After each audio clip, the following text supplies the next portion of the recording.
I'm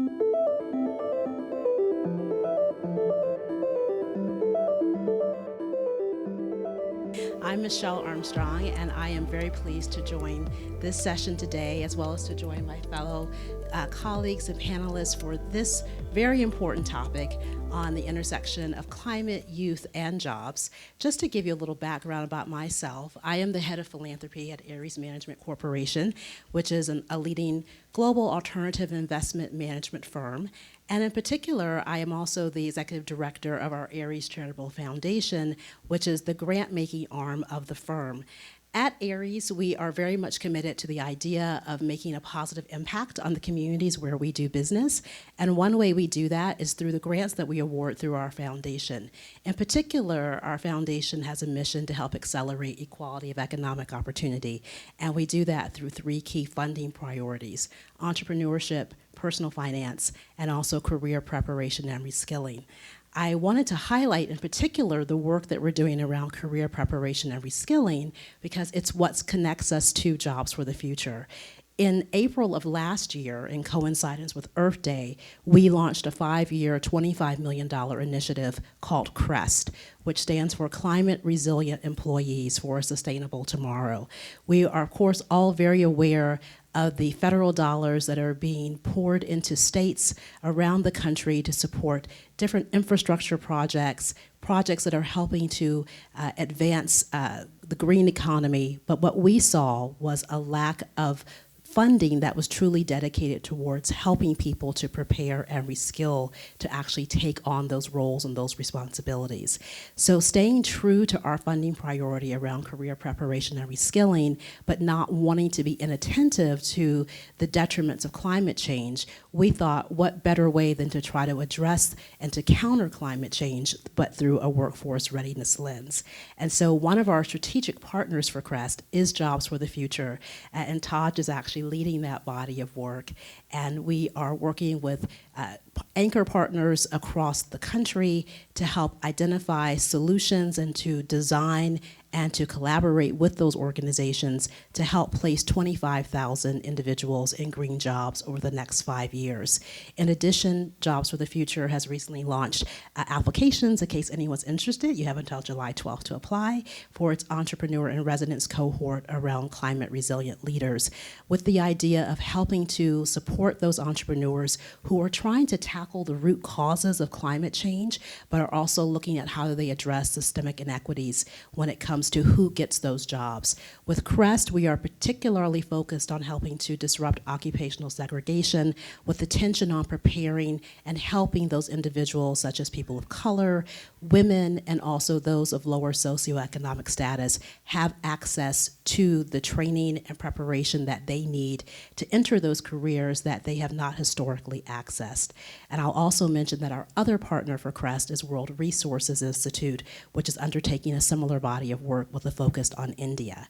So I am particularly excited to be joined today by Diamond and by Kristy and by Sophia to talk about the innovative work that they have been leading as young people who are really helping to affect change, not just here in the US, but globally through their platforms. I'll say that I am not a senior citizen relative to you, but certainly a seasoned citizen.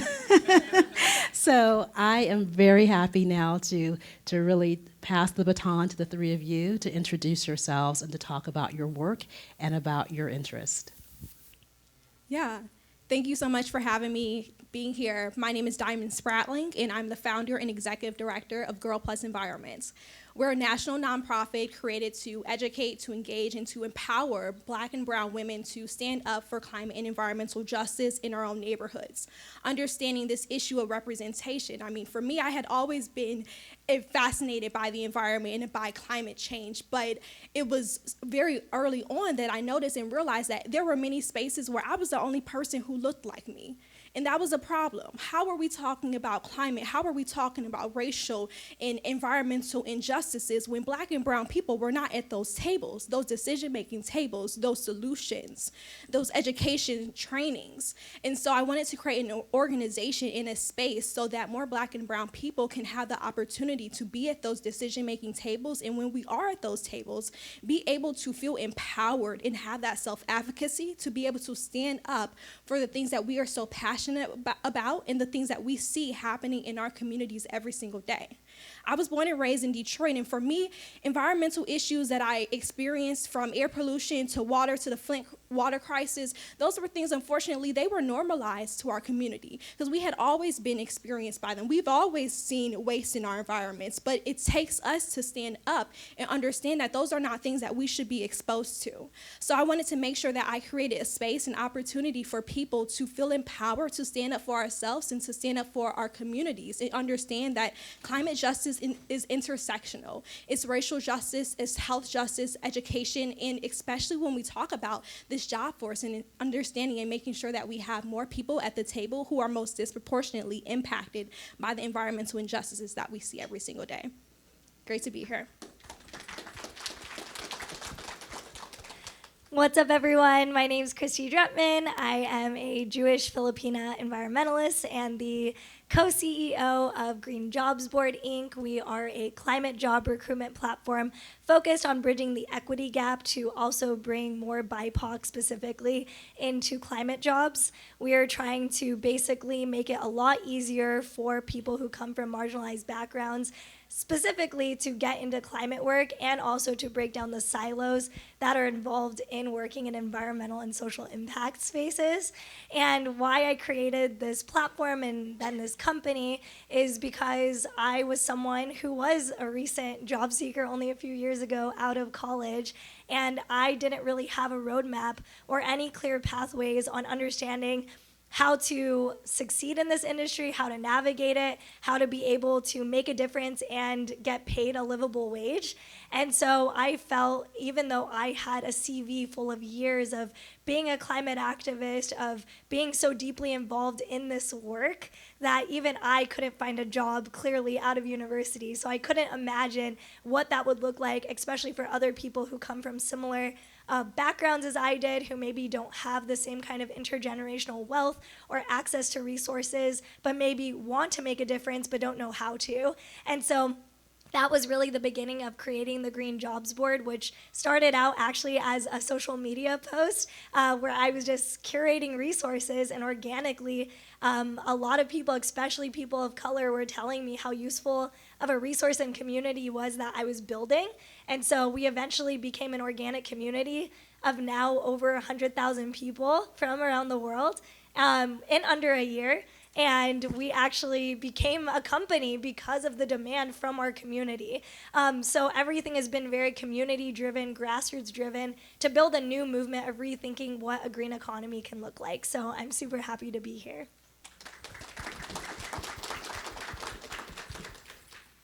Hi, everyone. I'm Sophia Kianni. I'm a 21-year-old Iranian-American climate activist and social entrepreneur. I'm the founder and executive director of Cardinals, which is an international youth-led nonprofit working to translate climate resources into over 100 languages. So really inspired by my background as an Iranian-American. Both of my parents are from Iran. So growing up, I would visit Iran during the summers, and I was struck by how awful the air pollution was. In Iran, thousands of people are hospitalized every single day because of how horrible the air pollution is. And I learned that the Middle East is really on the front lines of a climate crisis. So temperatures there are rising more than twice the global average. But what was most alarming to me was that there was a study that read only 5% of Iranian students could properly explain the greenhouse gas effect. And when I spoke to my relatives, I realized they knew pretty much nothing about climate change, global warming. All of these were foreign terms to them. And part of the reason was because a lot of climate resources, climate literacy, climate education, it's really only available in English. And that's despite the fact 75% of the world doesn't speak English, and yet 80% of scientific literature is only available in English. And so because of this, in high school, I decided to start Climate Cardinals, and we've now grown to a movement of over 9,000 young people with an average age of just 16 are our volunteers. And then we're run day to day by almost 100 college students spread out across the United States and even the world, who really are just focused on pumping out educational resources and doing translations for some of the largest climate organizations in the world. Because like both of you mentioned, there is this huge issue of people want to get involved in the climate movement, specifically young people in high school, young people in college, and yet they feel like they don't have a space that they can go. And so Climate Cardinals is trying to really have the goal that everyone everywhere can get involved in this work.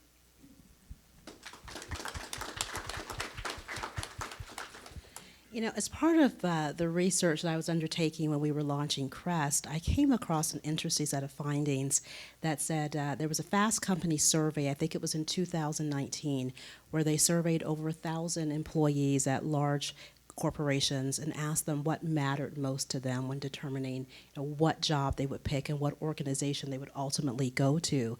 And it was something like 70% of the survey respondents who said they were looking for a company that would have a strong environmental agenda.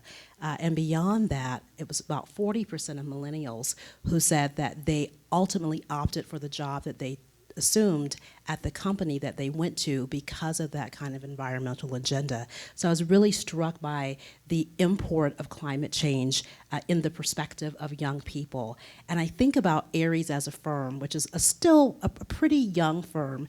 We just celebrated our 25th anniversary, and actually the industry itself, alternative investment management, is still fairly young. But with that, I think we also are quite nimble and quite responsive to the challenges that we see happening globally. And we're always thinking about how do we help to affect positive social change through the work that we do, including through philanthropy. So when we think about CREST, we are looking beyond just the dollars and cents that we can invest in organizations like Jobs for the Future and World Resources Institute, but also thinking about how we get our people connected to the work. So for example, our Ares Infrastructure Opportunities team has been working closely with JFF as a set of advisors. We also are thinking about our portfolio companies and how do we influence them by using our sphere of influence so they start to think about ways to embed best practices when it comes to ESG and addressing climate change in their practices, and how do we also think about it as a firm when it comes to our investment activities and our business operations. So I said all of that to say, Kristy, I know that for you, you're really focused on making sure that companies are attentive to and aware of the fact that there is this very diverse talent pool that they can tap to help shore up and to advance those kinds of initiatives and those kinds of efforts that I was just speaking about. So can you talk a little bit about what you think that companies as well as institutions of education can do to help better prepare and train young people for these kinds of careers in climate change? Because I think that you're an expert to talk about this, and I certainly want to invite also Diamond and Sophia to weigh in too. Yeah, thank you so much for that question. I think we have to talk about why there's equity gaps in the first place. And a big part of it is the lack of investment, especially into DEI, from the beginning of the standpoint when someone is exiting K through 12 education. First, you have to understand what was the environment in their primary and secondary education to start out with, and did that already set them up for success or already struggling by the time they get to university if they pursue a higher education. So we have to start with that. We have to address equity gaps because, you know, it's so easy to say, oh, you should just want to make a difference and want to work in climate or want to, you know, do something good. But if you're not addressing all of these equity gaps, first of all, you're not going to be able to address the fact that these people in these educational systems already aren't being encouraged to be in STEM education, which typically you have to have a lot of STEM education skills to work in the climate space. Not always, but a good amount of jobs require that kind of skill set. And then B, also, like, there's not a really clear career trajectory. And so I could just speak from my own experience. I think that's probably the best. So like when I was in university, I actually studied, you know, environmental policy. I went to one of the best schools in the world for climate issues, which was UC Berkeley. And even my career counselor that I went to, I asked her, I was like, you know, no one in my family has worked in this field. I don't know what skills I need to maybe get a job when I graduate. And she's like, oh, maybe you should just like write out what you're interested in. And I was like, okay, I guess. But, no one told me I'd have to take 5 unpaid internships. No one told me that I would probably have to do other certifications and maybe go to like some workshops in industries that don't even have to do with climate to learn entrepreneurship and business. I had to figure all of that out myself. And so it's an interesting thing where like you maybe go to a university and you want someone to work in social impact or even environmental, but what about these other skill sets that are really important around critical thinking, entrepreneurship, problem solving, doing things in incubators, all of these things. And I think maybe in the more formal tech space, there's a little bit more of that discussion of building those soft skills and some of those technical skills for people, but that doesn't really exist in the social impact and environmental space from what I've seen. And so I'd say that's a first issue area where we need universities and institutions to understand that like a climate job needs to be a more holistic model.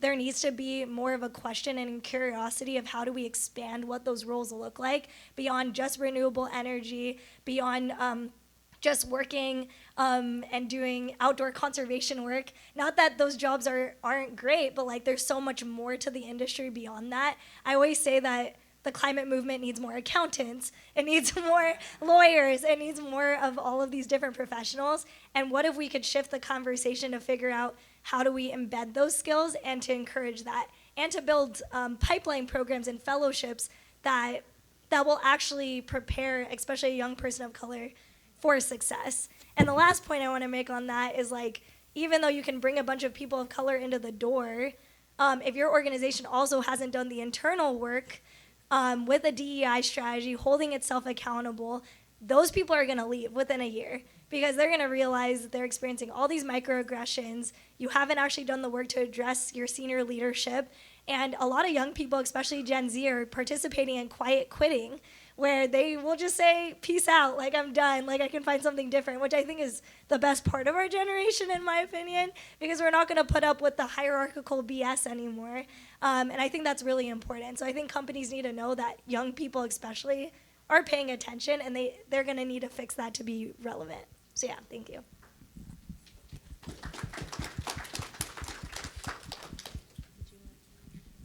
Yeah, I mean, I think that was so well put. And from the perspective of a current university student, I'm a junior at Stanford, I can definitely speak to the fact that something that I think you said that really is so important to highlight is that climate jobs can look very different. And I think that's been a huge hesitation for a lot of my friends when they talk to me is they're like, well, I don't really know if I want to study environmental science. Like, I don't know if that's how much I want to dedicate myself to this. And I think it's always so important for me to say, well, every career, every job can be a climate job.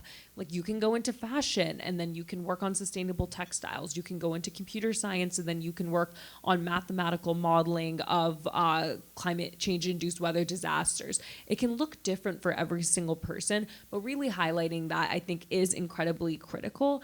And to the point of DEI, it is so important to have representation in these spaces because especially for young people, it's so hard to be something that you can't see. And if you don't see people who look like you don't see people who talk like you don't see people your age who are speaking on panels, who have occupied these jobs, it's really hard to have that idea in your mind that I too can do this. And so much of the work is about, when you do get to these positions, also doing the critical thinking of like, okay, maybe the first, but I don't want to be the last. And how can I empower other young people and other people who are inspired by my journey to feel like they can kind of follow in my footsteps? I think it's such a great set of points that you all raise, and it's the perfect segue into a question I wanted to ask, because part of what we're thinking about with the work that we're doing through CREST with Jobs for the Future is the fact that every job, we believe, in the future will have green elements to it. So it doesn't have to be necessarily the traditional solar panel installer. It could be the accountant, for example.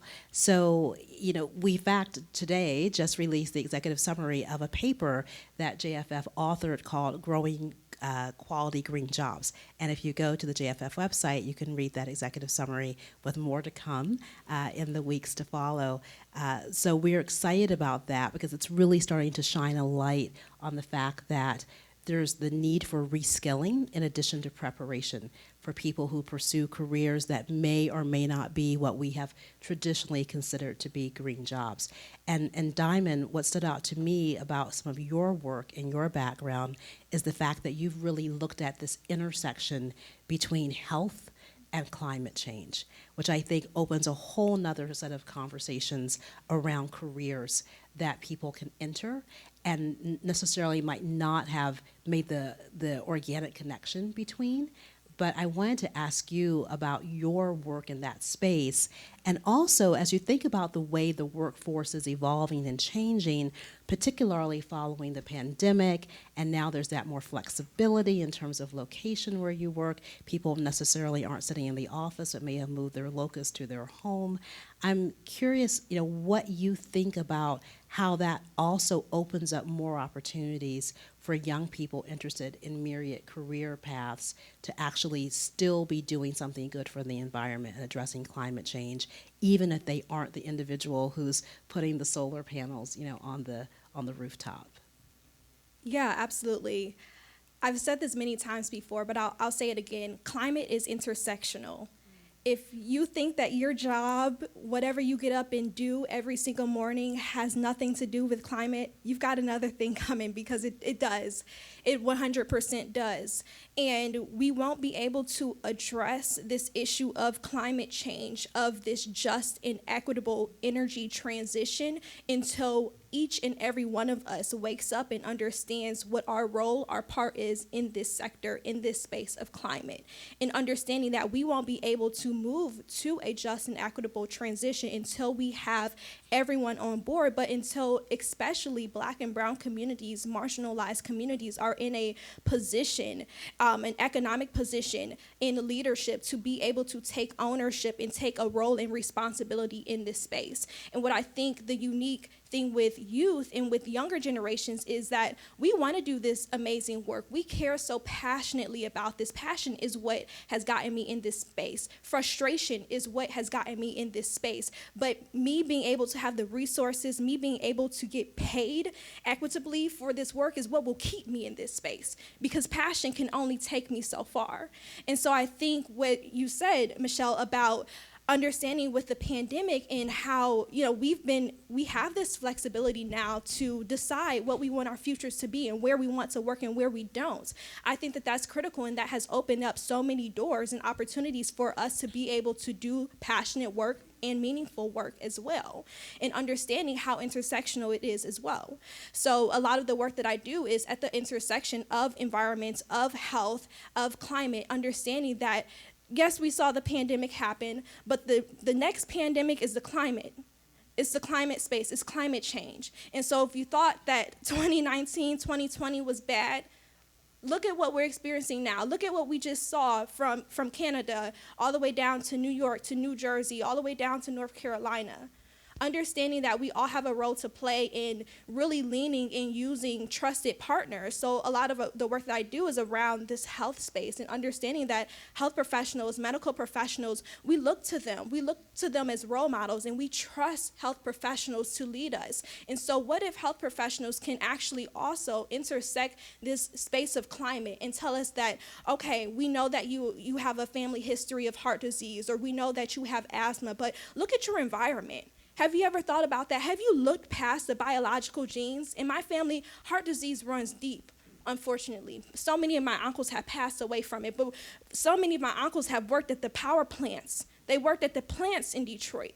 They were exposed to environmental factors. And so, yes, there is a generation of health disease in my family, but there is also a constant generation of being exposed to environments. So that, in addition to the biological and effects that we see every day, that's how we change and shift conversations and shift narratives, so that people understand that, yes, this is a climate issue, but it's a health, it's a racial, it's economic, it's education, and everything else. And that is how we win. That is how we move to an equitable future, by changing the narrative and shifting how we talk about climate.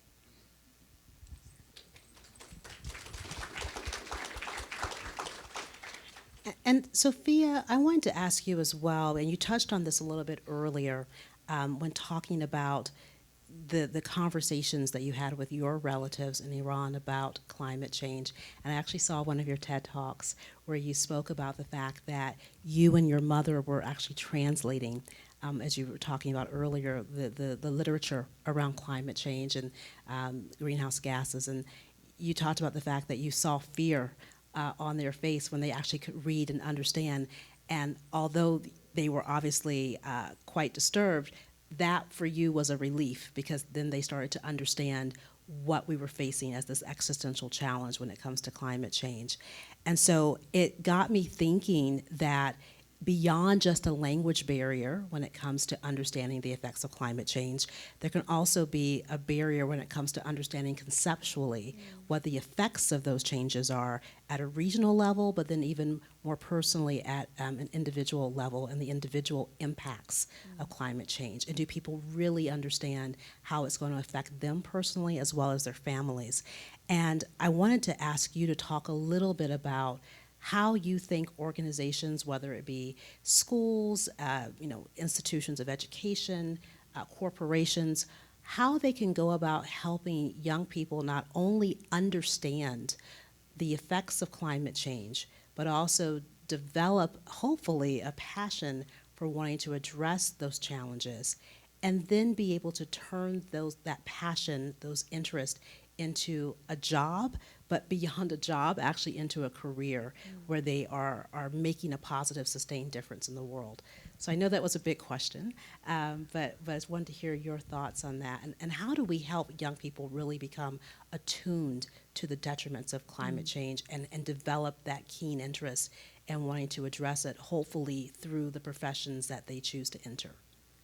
I love that you brought up the original story, because I think that it also really represents an evolution of my own personal thinking about climate change.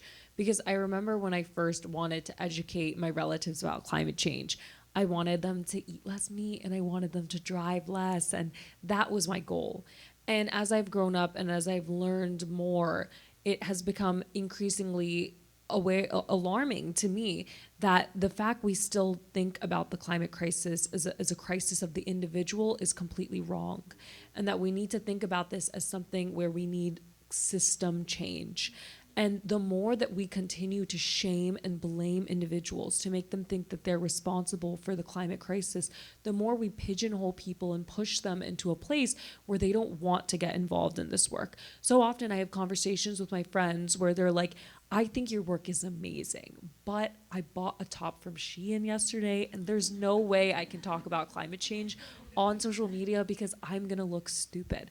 And I'm like, that's so upsetting to me, because none of us are perfect. I'm not perfect. Nobody in this room is a perfect climate activist, and we need so many more imperfect climate activists, people who are willing and committing to make small steps, but more importantly, people who are willing to hold big polluters, oil and gas companies that are really the ones to blame, the fossil fuel industry, accountable, and to use their platforms and their leverage to put pressure on these companies to take action. And so that's become like the new defining narrative and lens through which I look at my work, because I think that's how you inspire more young people to get involved without feeling that narrative of blame and shame. And so I think generally education is an empowerment tool. And so through education, we can make, like what you are doing, make young people aware of job opportunities that are available to them, but also aware of how can they use their platforms and their influence for good without feeling bad about it.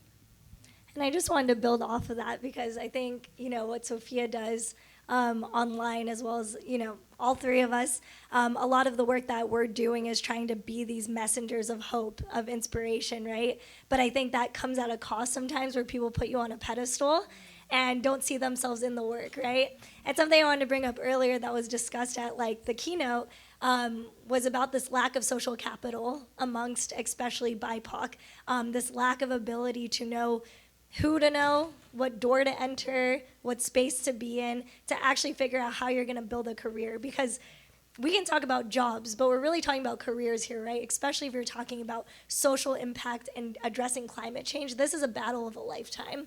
And I think sometimes people think about jobs of just till the retirement, right? But you're not going to be able to retire if we're dealing with a burning planet. You're not going to be able to retire comfortably. Your beachside property, that's going underwater. Like, you know what I mean?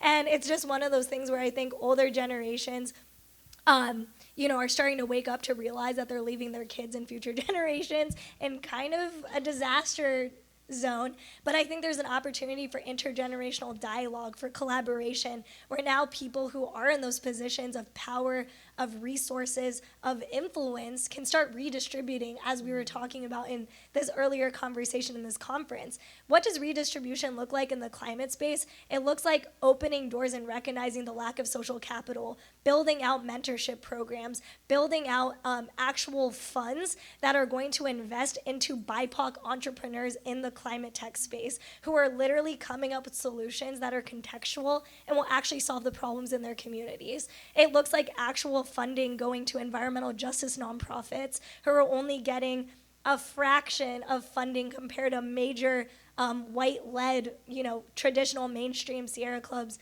et cetera, of the world. And these black and brown-led organizations are just not getting those resources. So we're going to talk about climate change and building long-term career pathways. We have to talk about that inequitable distribution and actually start shifting those dollars, those conversations, and those leadership styles. I just wanted to, ask each of you a question and follow up, and I think it really touches on something that each of you just said. Sophia, you talked about your friends who might say, I just bought this top from Shein, so how can I be a climate activist? And then, Kristy, you talked about the intergenerational dialogues that need to take place. And I wanted to ask each of you, how is it for you when you're interacting with your peers? I mean, you're all young activists who maybe have chosen a different path than some of your friends or your college classmates.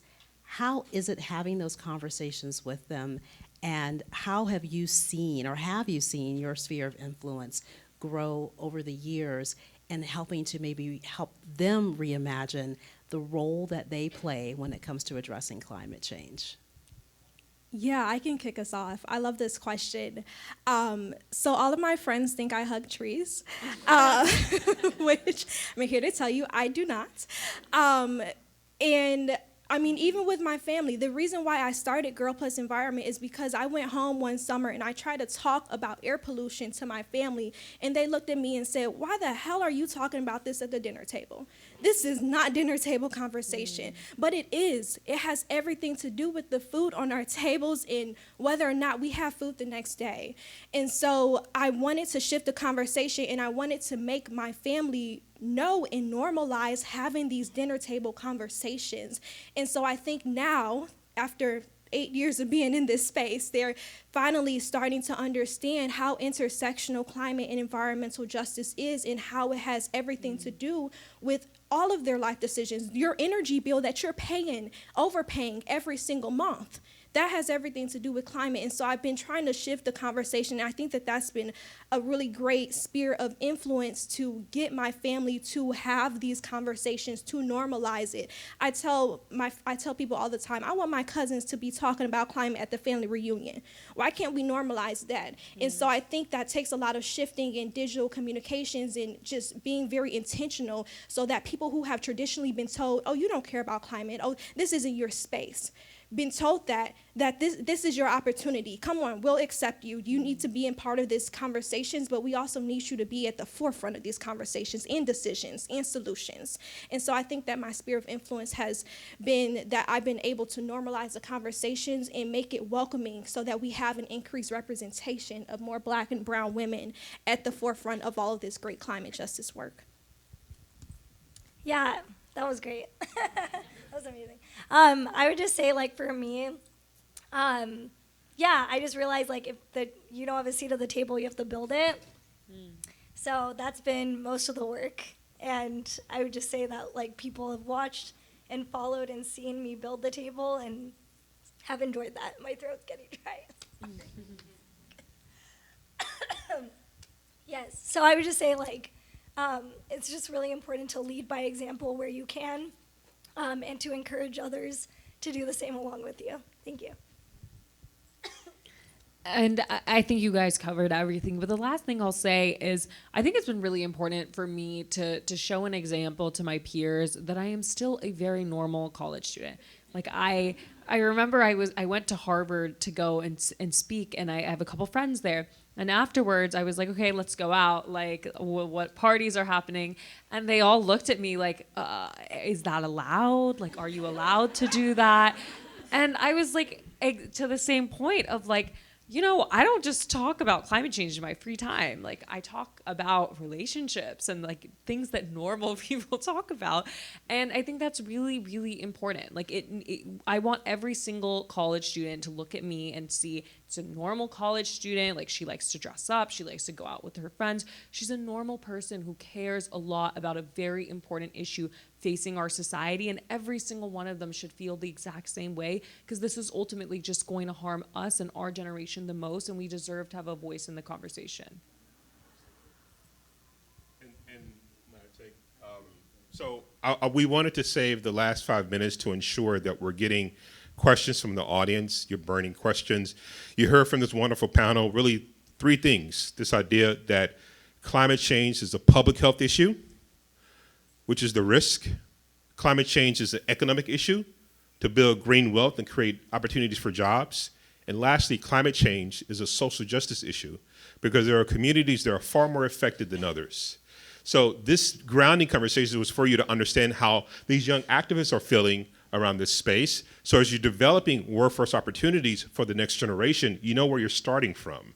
So I want to, if there's anyone with any questions in the last 5 minutes, I will run to you with this mic so you can ask our esteemed panel as well. Do I have any questions? I'll start here. Awesome. Elise Dixon with Boys and Girls Clubs. Specifically, I'd like to hear from all three of you ladies around where do you see the role of after school time youth, like creating this pipeline earlier, right? Because if we're waiting until college and post-secondary, it's sometimes too late. How do we make, to what you were speaking to, these tableside conversations, something that is happening amongst younger youth and middle schoolers and high schoolers so that they are ready in doing the work now, so that they've got the skills you guys have today? I'll briefly jump in.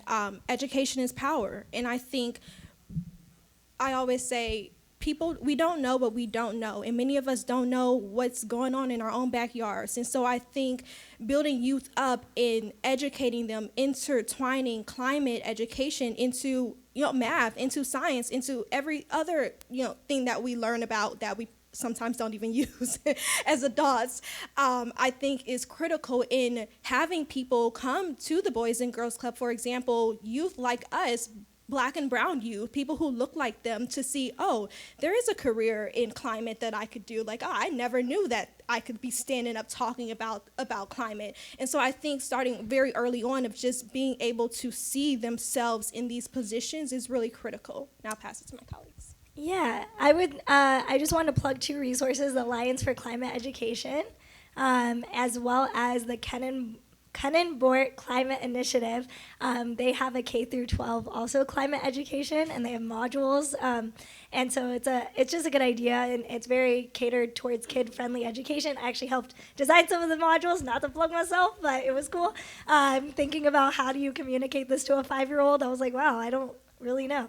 It was great. I'd say another thing is, like, I remember growing up, like, my elementary school, I was really grateful. They would bring farmers and people to the actual classroom to be like, this is what it looks like to milk a cow and, like, do certain things. Maybe you brought a solar installer in. I mean, it's not, like, the hottest job, but, you could definitely teach kids about, like, how a solar panel gets installed, or teaching them about energy efficiency, or, like, even working for, like, a local government that's, like, working on environmental justice policy. Being able to have kids interact in a kid-friendly way that has them also maybe do a DIY workshop with one of those professionals, like a day in the life. I hope that happens in more classrooms. So yeah. The only thing I would add is that for me, having unstructured time after school was really important, just to be able to have free reign to dive into my interests, whether that be climate or otherwise. I think the most amount of learning that I got out of the classroom was when I just had free project time to like understand what it was I actually wanted to do. And the only story I'll give there is I remember when I was in high school in my senior, I think, or it was my junior year, after class, my teacher would always let me have the classroom to myself because I always would have calls because I was like trying to enter the climate space and I was getting on calls with all these organizations. And her letting me have the classroom to be able to do that honestly changed my life. And so I think encouraging young people when they have a passion and also giving them space, resources to whatever extent, and pushing them is really the most important thing that people can do.